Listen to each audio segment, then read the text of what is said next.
आणि खरं म्हणजे अतिवृष्टीमुळे मराठवाड्यामध्ये काही जिल्ह्यांमध्ये शेतकऱ्यांचं नुकसान झालं, पिकांचं नुकसान झालं. त्यामुळे कॅबिनेटमध्ये देखील त्याच्यावर चर्चा झाली आणि आम्ही स्वतः मी आणि देवेंद्रजी काल देखील लातूरमध्ये उदगीर या ठिकाणी शेतीचं झालेलं नुकसान पाहायला शेतामध्ये गेलो होतो आणि जिथे अतिवृष्टीमुळे जे नुकसान झालं आहे त्या शेतकऱ्यांचे पंचनामे तात्काळ करण्याच्या सूचना आम्ही दिल्यात आणि कॅबिनेटमध्ये देखील आज चर्चा झाली की युद्ध पातळीवर पंचनामे करून ते अहवाल ताबडतोब पाठवण्याच्या सूचना दिलेल्या आहेत आणि तात्काळ त्या शेतकऱ्यांना नुकसान भरपाई दिली जाईल हा देखील एक निर्णय घेतला. त्याचबरोबर मुख्यमंत्री माझी लाडकी बहीण योजना जी आहे त्याचंही सादरीकरण झालं. जवळपास 1,59,00,000 माझ्या बहिणींच्या खात्यामध्ये पैसे गेले. जवळपास हा आकडा 2.5 कोटीच्या वरती जाईल आणि म्हणून सप्टेंबर 30पर्यंत याची मुदत वाढवलेली आहे आणि मुख्यमंत्री माझी लाडकी बहीण योजना याला पूर्ण वर्षभराचं आर्थिक जे काही तरतूद आहे ती केलेली आहे. त्यामुळे विरोधकांनी किती आकांडतांडव केलं, किती गैरसमज पसरवले, खोट्या अफवा पसरवल्या, माझ्या बहिणींची दिशाभूल केली आणि कुठेही कोर्टात गेले तरीसुद्धा या ठिकाणी मुख्यमंत्री माझी लाडकी बहीण योजना ही कायम सुरू राहील अशा प्रकारचा देखील निर्णय कॅबिनेटमध्ये झालेला आहे. उलट आपल्याला हे सुटसुटीत आणखी कसं करता येईल यासाठी देखील चर्चा झाली आहे आणि मला वाटतं या मुख्यमंत्री माझी लाडकी बहीण योजना त्याचबरोबर मुख्यमंत्री अन्नपूर्णा योजना 3 गॅस सिलेंडर देण्याचा निर्णय झाला आहे. त्याची प्रभावी अंमलबजावणी करण्याच्या सूचना दिलेल्या आहेत. मुख्यमंत्री युवा प्रशिक्षण योजना जी आहे स्टायपंड देतो आपण 10,000पर्यंत, त्या जवळपास 1.5 लाख लोकांना अपॉइंटमेंट दिलेले आहेत. 10 लाखांचं टार्गेट आहे.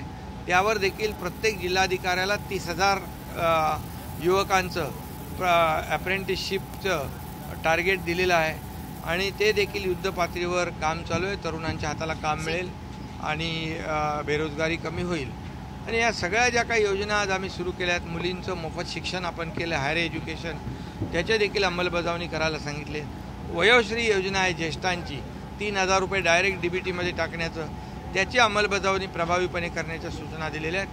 त्यामुळे ज्या ज्या योजना शेतकऱ्यांचं जे मोफत बिल आपण वीज बिल माफ केलेलं आहे कृषी पंपाचं, त्या देखील त्याचे शेतकऱ्यांचे देखील नोंदी करण्याच्या सूचना दिलेल्या आहेत. त्यामुळे ज्या योजना आम्ही जे निर्णय आता प्रामुख्याने घेतले त्याची प्रभावी अंमलबजावणी करण्याच्या सूचना दिल्यात आणि दर कॅबिनेटमध्ये त्याचा आढावा आम्ही घेणार आहोत की ही योजना कुठे प्रगतीपथावर कुठपर्यंत आहे.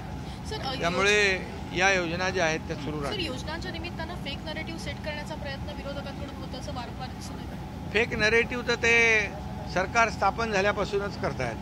लोकसभेमध्ये पण त्यांनी फेक नरेटिव्ह केला, परंतु आता त्यांनी मुख्यमंत्री माझी लाडकी बहीण योजना बंद होण्यासाठी खूप प्रयत्न केले, कोर्टात देखील गेले, परंतु कोर्टाने देखील त्यांना नाकारलं आणि लाडक्या बहिणींच्या बाजूने निकाल दिला आहे. त्यामुळे त्यांनी किती फेक नरेटिव्ह केला तरीसुद्धा मी आपल्याला सांगतो की ही योजना बंद होणार नाही. ही योजना कायमस्वरूपी माझ्या बहिणींची सुरू राहील. उलट जसं सरकारची आर्थिक क्षमता वाढेल तसे या 1,500 रुपयामध्ये देखील वाढ होईल. बंद करून ही योजना चालू करत आहेत असे आरोप खास करून करतात. बिलकुल त्यामध्ये कुठलेही तथ्य नाही आहे. त्याच्यावर देखील चर्चा झाली आणि तो GR जो आहे तो GR जो काढला होता त्याच्यात अधिक स्पष्टता देखील आणण्याच्या सूचना दिलेल्या आहेत.